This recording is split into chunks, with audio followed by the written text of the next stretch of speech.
On Gun Talk Hunt today, we go up to Ohio and talk predation control and down to Tennessee to talk nutrition to better your deer health.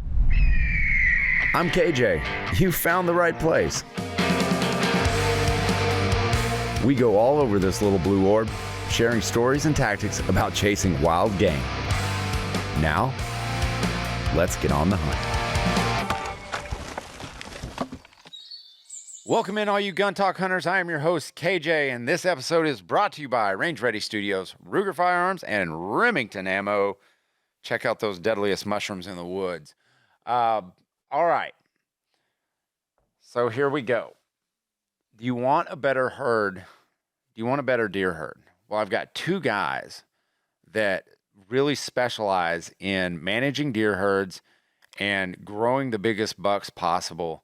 And one of them helps manage predator population, and the other one, man, he's just a deer killer. We've got Colton Morris of the Coyote Academy and WhoTeeWho, Mr. Adam Weiss, with us. All right, first, let's go over to Colton Morris. And if you guys don't know him, haven't seen his stuff on YouTube, go check him out at Coyote Academy. You're going to like what you see there.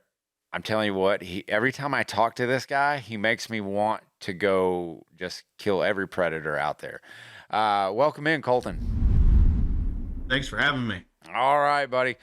Now, when I first brought up the topic, managing your deer herd, like you're the first guy that you and Adam are some of the first guys that came to mind when it talks about growing a herd, but you do it a little bit differently. You're not in it for managing herds. You're in for the predation, getting rid of those predators in order to grow those herds. So talk a little bit about like how you developed that and how you got into it. So this has been pretty much an ongoing thing for decades, but I really got into the predator side of it back in 2017 after I got out of school. Excuse me. And I was enamored with coyotes, anything to do with coyotes, whether it was trapping coyotes, and then it got into hunting coyotes. And to be honest with you, I didn't know how the impact was going to be, I guess. I didn't have that forethought. Right. And man, I started getting on with like all these guys that have these deer leases, and they have 1,200, 1,500 acres. And they're like, man, we used to get so many fawns on camera. We used to get, all this. We're not seeing any activity. And I'm like, well, maybe we had EHD come through. We've had some other things come through. But what's one thing that you can definitely take care of or manage, and that's the predators on the property that could be causing an effect to that herd or building a good herd. So I started. And I've been trapping on this property since 2017, and the guy's son just killed a monster buck out there. So it was sweet to kind of. So it seems to me like the mortality rate of fawns, I mean, it's obviously a direct reflection of like that coyote pressure and putting pressure on those coyotes and getting them gone. I mean, it seems like it's natural. Right. But then you'll have the folks say, well, if you go in there and you start killing the coyotes, they're just going to multiply. They're going to keep getting more and more. And that's not so much the case if you can be on them, especially during like when they're dropping their fawns. So when the deer out there kind of getting that, that whole process going, because at the same time you have coyotes that are starting to whelp their pups. So they've got to be feeding them constantly.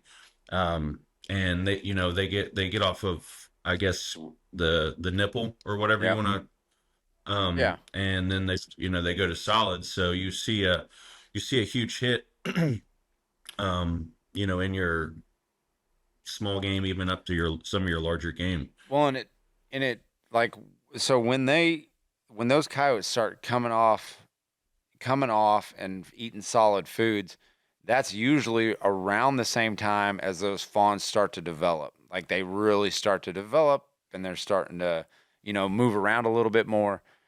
But you don't, I haven't seen in my area, you do not see a whole lot of fawns anymore. I mean, it's, used to see like deer with like, twins or triplets. And now you Right. really don't see a lot of that. It's singles here and singles there. Yeah, and to kind of segue back to, how did this all grow and become what it is now? Um, it just it went from the point of me seeing like the success rate on this guy's property and another gentleman's property, and then other guys are saying, "Man, this is really beneficial," and so it went from kind of just as becoming a hobby, me doing it, and then I was like, man, I can maybe start doing this full time or at least seasonal. Right. And then thankfully I've met some great contacts, some guys out west, in Oklahoma and Texas, Kansas, and I go out there and I help manage their issues too. So, but I do that more so for the livestock side. Right. Um, Right. but Well, that's a whole nother ball game.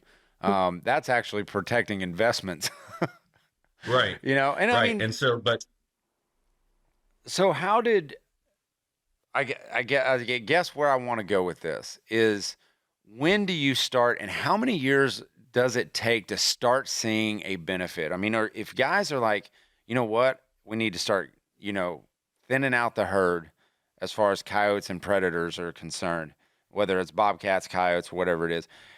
What's the return rate on that? Like when should they start noticing a difference? so I went in back in 2018 to the deer lease that I got hooked up with my buddy Seth now. And 2018, I went in on 1,200 acres, 1,500 acres. I took out 17 coyotes in 10 days, just on that area. Now, that's not to Gee. say there wasn't more transients working on the adjoining properties. Right. I did that, and then I went back in and I did a little bit of kind of like a touch up in the springtime, and I do that for like raccoons and to help the turkey population, possums. I take out anything I can really for them. Right. And that following season for him, he's like, dude, he's like, I'm starting to like already see a huge. So it was within a season of doing that, that he said that, and that's not me BSing you or anything. Right. Like he came up to me, I saw him at the gas station, in our local town, and he's like, dude, I I'm seeing like a lot more activity, and like the guys that lease this with me, he's like they're starting to like be like, hey man, it's actually worth it to pay my money to lease this because we're seeing a lot more deer activity. And I was like, that's awesome. That makes me feel good, and that's what it's about, right? Right. Well, I mean, if you want to be successful, you got to have more deer, which means you got to have more fawns. But one thing that I will say that this is kind of a residual effect are all the game animals that probably start making a comeback with like a proven culling system for your predators, quail populations. Mm-hmm. I know where I'm at in Western Oklahoma, that used to be a massive industry out there. Quail populations, your turkey populations. I rarely see a turkey out where I'm at. So that's an Right. interesting like residual effect of culling your coyotes. Oh, dude, I mean, absolutely. And I mean, if I know we only got a certain segment of time, but if we could just sit here and I love talking about it, and I love talking to anyone that wants to listen, you know, Yeah. you know, so, or even like differing opinions, um, because I don't know if that was an outlier. Maybe that was just an outlier property, Yeah. but I will tell you something that is torching our game here is bobcats. Here in Ohio, we have you can't do anything to a bobcat. So you trap it, you have to let it go. You can't hunt them, and they're really putting a hurt, especially here in the Appalachia of Ohio. They're putting a hurt on the turkey population, the deer population, and we're the only state in the Midwest that doesn't allow a bobcat season. That's ridiculous. Why would you? Why would you That's not? I mean, I, j- they proposed one around 2019 COVID time ish, and it got shut down pretty much by just a lot of activists and of course. folk that and we didn't have enough support on our side, to go and Boy, lobby for it. isn't So doesn't that seem how it goes, huh? Like uh, we want to yeah, complain about it, and we want to we want something to happen, but we're not willing to show up or make a call and do something about it. Like, how do you not have right. support for that? That's incredible. Like that's a shame. So, hold on a second. How do you release a bobcat once you have it? Because that seems like a Just tiger by the tail type of situation. yeah, it's just for like a 4 foot, or some people use smaller. They'll use tongs, but yes, just a catch pole, like a dog warden Yeah. pole, and they have a little noose. You tighten it down, try and get their shoulder in, and because they say they have a weak windpipe. I always just put it loosely around their neck, and then take the trap off, and then you can kind of guide them. But bobcats, they've got some honker of claws, man. They've got some, and they're strong. They're like a little pack of Yeah. dynamite. Dude, I couldn't imagine. I'd be because you see on those like YouTube videos and stuff, the people throwing they'll throw the coat over their eyes to like, oh, they won't see this coming. And they go in real timid. Just do that. Yeah, six and one half dozen the other, right? Dude, there's no way. There's no way I would like, nah. Like if I didn't have the right tools.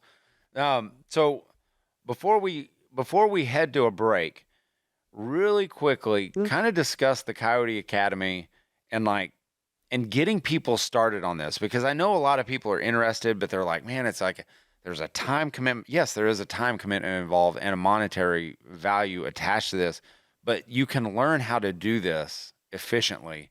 And you've got a whole And system built around it. yeah, and now we've been kind of getting a little bit more traction on the social media aspect. I even decreased the monthly fee. Oh, So wow.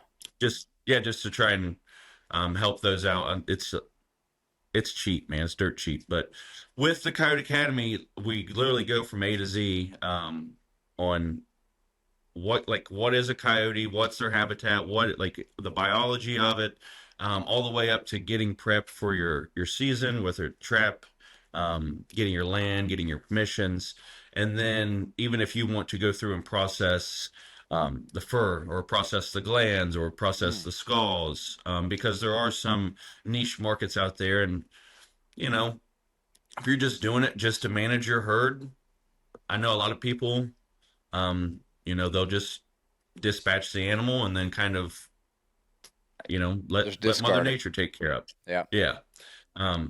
But it's super. I mean, the Coyote Academy platform with the subscription base and everything, it's getting revamped as we speak, and it's going to be like, I want it to be so like dumbed down that my 5-year-old daughter can manage and go through that website. And because right now, even me looking at it, I'm like, I don't like the flow of this, so I'm just having it revamped. And but uh, once it's all said and done, it should be, take you right from or from A all the way to Z on Yeah. how to, deal with these. That's awesome. All right. Thanks, Colton. I'm going to bring you back in here in a little bit, but let's take a break right now and listen to a word from our sponsor. Looking to level up your hunt and tighten up those groups? Well, look no further than Remington Ammo. Yeah, the stuff in the green box is super accurate, and they've got everything from hunting ammo all the way to NRL like match ammo. So check those out. Remington Premier, from Premier Tip AccuTip to match grade ammunition, all in that green box you love, you trust, and you adore. Find it all at remington.com. Tired of your range time being just mag dumps and Instagram flexing? Enter Range Ready Training, where Director of Awesomeness and everything else, Chris Sereno, turns keyboard warriors into actual warriors. Or something like that. Pretty dang close, I would say. Yeah, the guy's been there, done that. Pistol, check. Rifle, check. Yeah, we got it all. Force on force, we do that every now and then too. Bring your bruises, instructor development. Welcome to the Thunderdome of learning.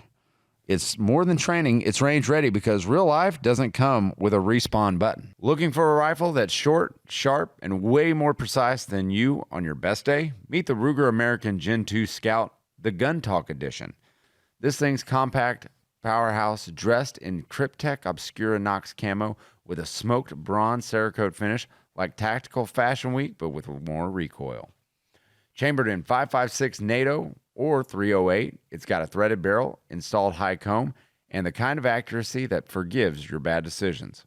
At least the ballistic ones. You can find it at guntalkscout.com. Woo! When the shot matters most, clarity counts. The Zeiss Conquest 4 delivers unmatched precision, crystal clear glass, and rugged dependability. Built for hunters who chase perfection from the first light to the last. From whitetails to western ranges, trust your hunt to Zeiss. The Conquest V4, confidence through clarity. See your hunt differently at Zeiss.com/hunting and find all those woo moments. All right, we're jumping all the way down to Tennessee. One of my favorite, he's outdoors, he's everything. And I call him an influencer, but he's much more than that. He's WhoTeeWho. I know you guys have heard of this guy, but he is one of the most genuine guys that I know in the industry and absolutely one of the hardest workers in the deer fields. And he's got some property that he has been managing, and I want to find all about it. All about it. So, all right, Adam, WhoTeeWho, welcome in, man. Thank you for the kind introduction. You're too kind. Well, man, like it's just that thing, and you and I kind of clicked on our first outing together on a outdoor media trip, and been fast friends, and I love keeping up with your channel and your all your platforms, but I really like your deer management because you do stuff the regular guy has to do. You don't you're not going out and getting all this big equipment, and you're doing stuff like it seems like the hard way, but it's just the normal way. It's the I think you could best call it the blue collar way, right? Oh yeah. And that's kind of the whole thing of everything I do is I'm not trying to be somebody I'm not. I'm just doing what I'm doing, and I'm bringing you along with me. Yeah. You know what I mean? Yeah, and that's definitely one of the things that I love about you is because I feel like I'm like filling the water troughs with you. I feel like I'm dragging seed and everything else with you, and I love it. So I just filled a water trough yesterday. You did.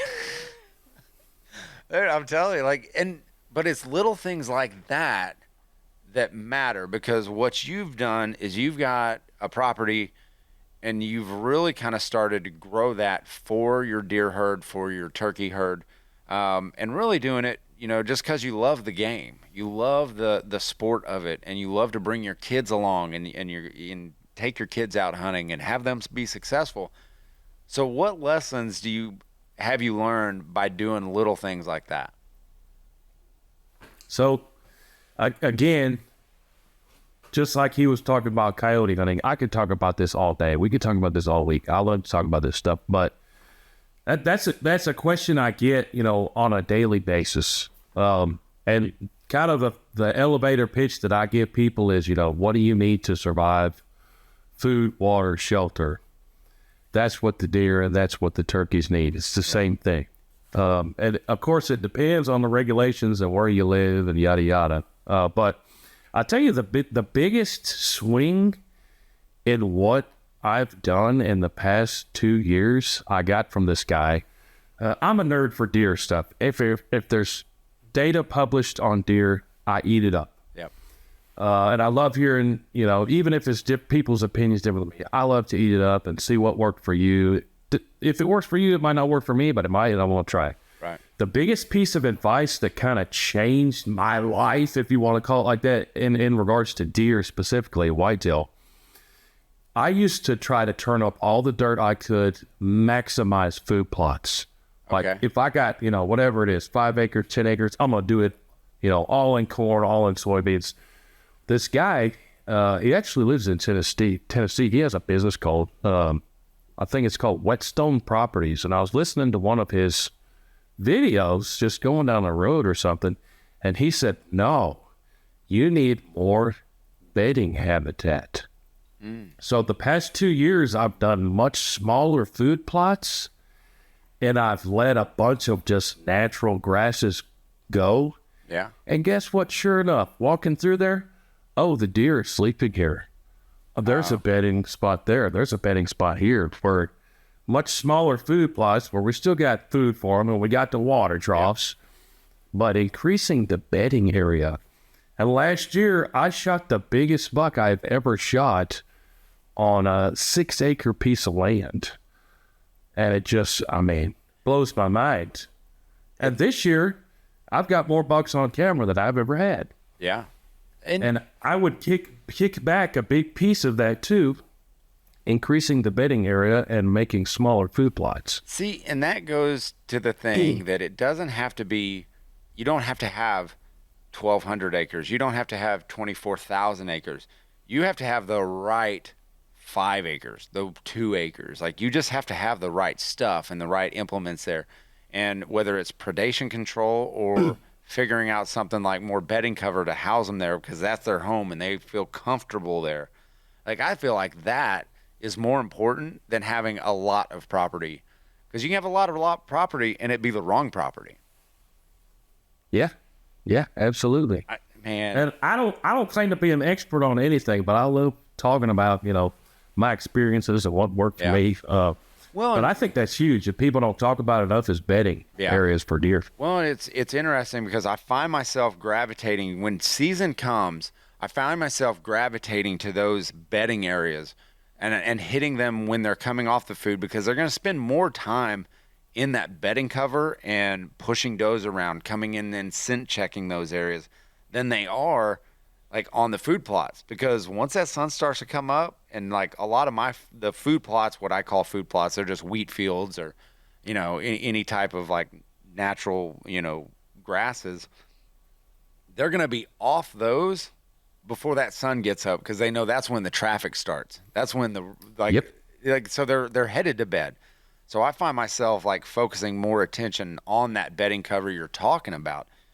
And I think, and I have a lot of property to hunt, but I find myself more and more hunting smaller areas within that property rather than like just hunting the big expanses.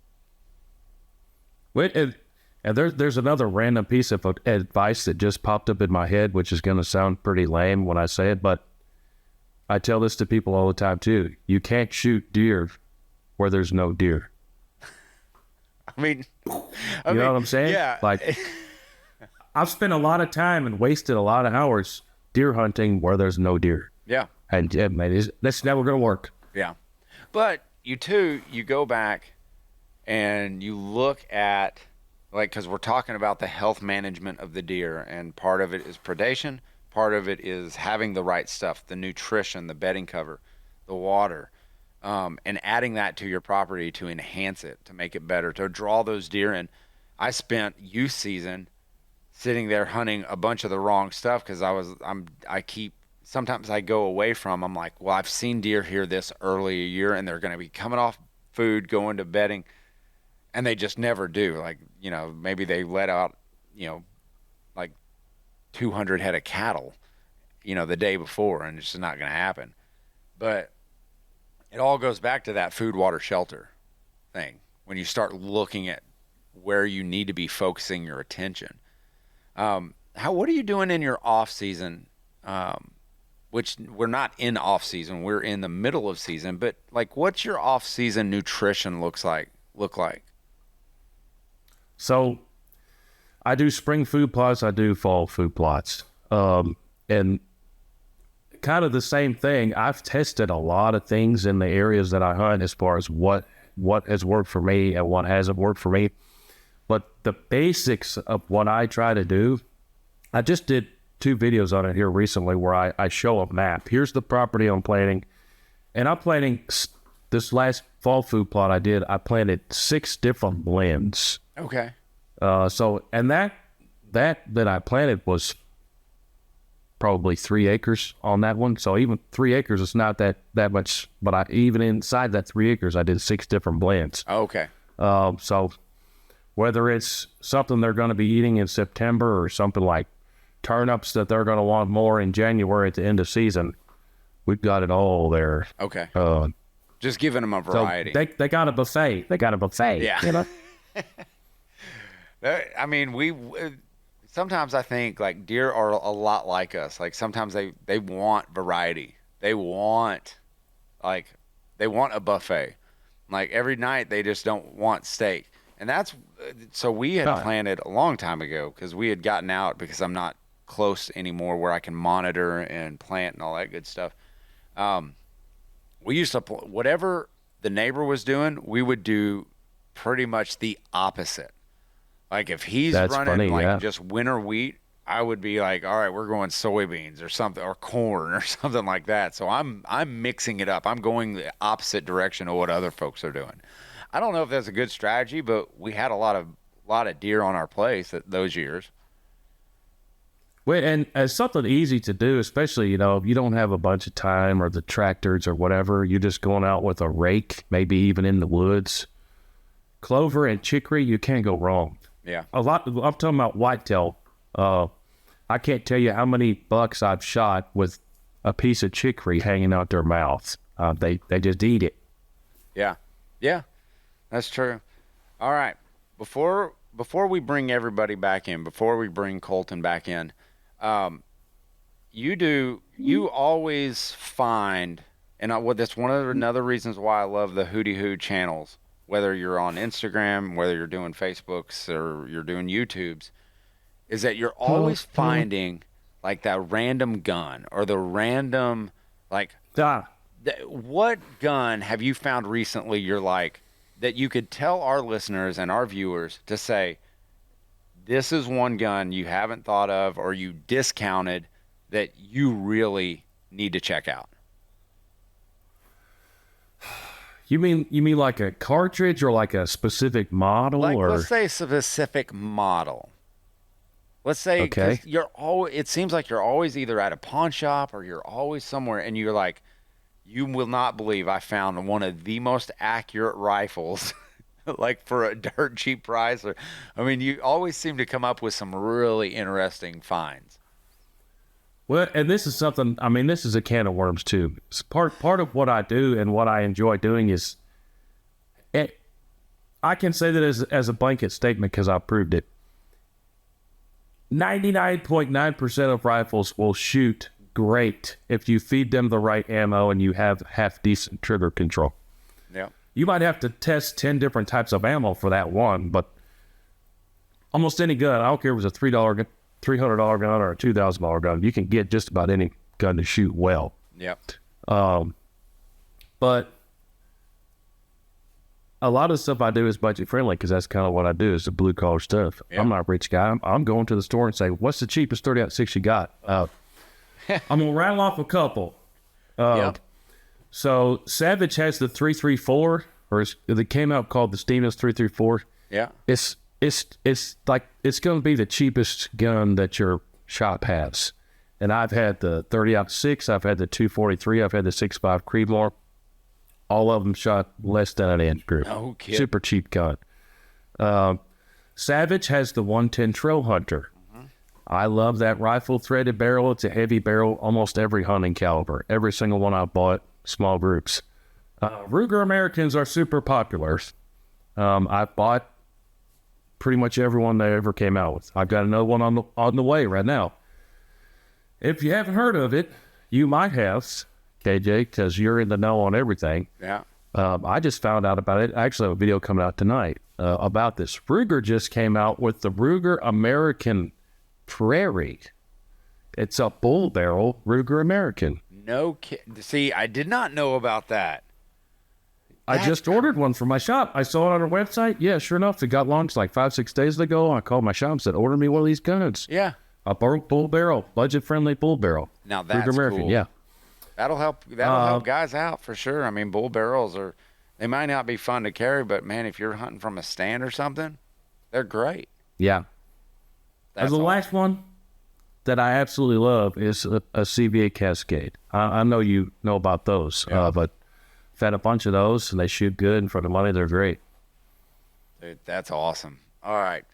Let's head into final shots because I want to hear what Colton has to say. Anything he wants to say. You know, this is his time to kind of reflect on what we've talked about and also to tell you guys where to go, like where to find out more about the Coyote Academy and all that good stuff. Colton, welcome back. And I'm going to give you your final shots. Just what do you got on your mind? Well, hey, thanks. Honestly, thanks for having me.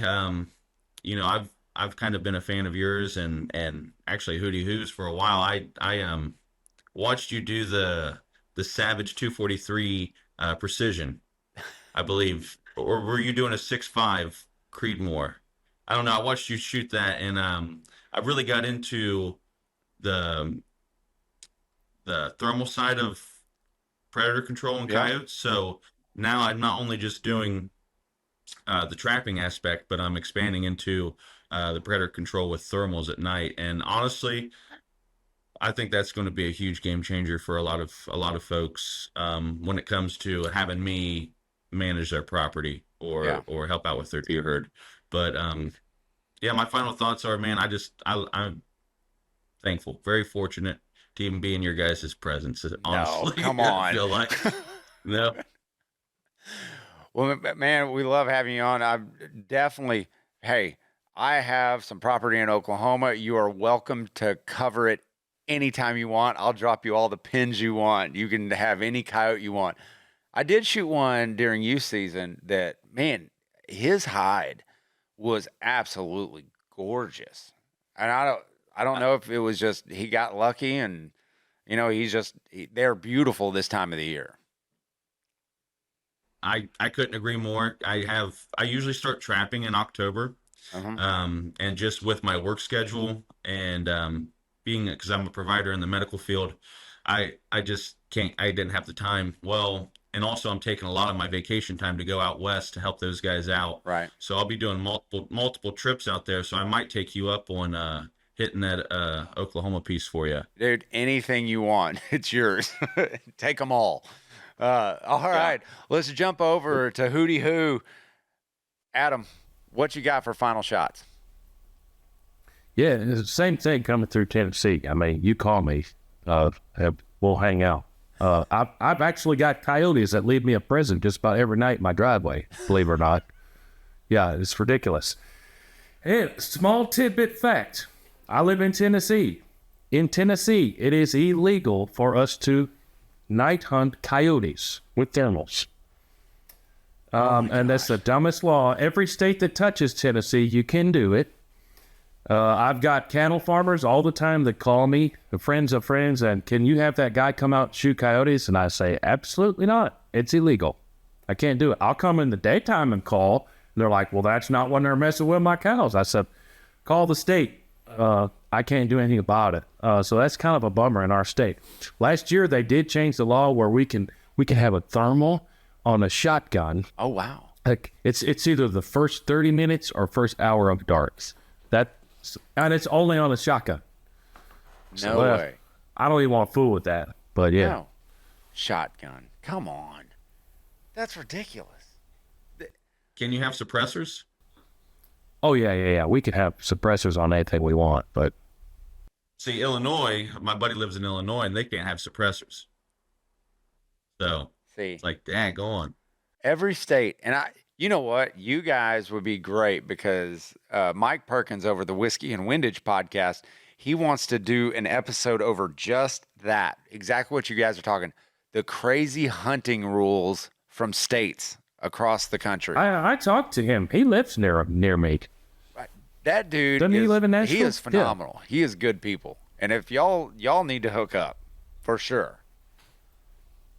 But we'll get you guys on and we'll talk weird hunting rules from across the nation. Since we're all over anyway. I got more stories on that too. Yeah, so we'll do it. I know. It's a whole thing. All right. Okay, here's my final shots. Thank you guys for joining in.